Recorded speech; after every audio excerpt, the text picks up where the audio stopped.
Return వాపస్ ఇవ్వండి. Madam కొత్త రైస్ రాకముందు కూడా చాలా సార్లు పురుగులు వచ్చినాయని చెప్పినాం, మీకు చెప్పాను. మీరేమన్నా పట్టించుకురా మేడం? ఎన్నిసార్లు చెప్పారు వాళ్ళు? ఎన్నిసార్లు చెప్పారు మీరు? పట్టించుకురా?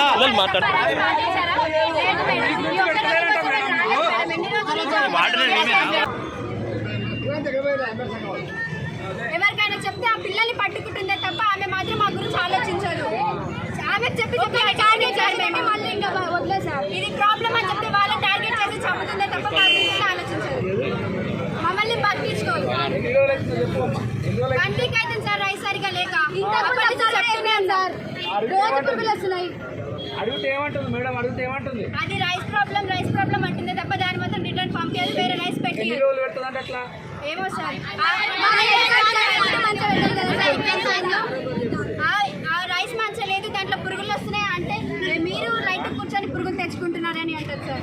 రైస్ లో వచ్చిందని మాత్రం ఒప్పుకోరు. రోజు పురుగులన్నా తింటున్నాం సార్. ఈ 1 వీక్ రైస్ బాగాలేనప్పటి నుంచి అందరు ఖాళీ కడుపుతో వండుకుంటున్నాం సార్.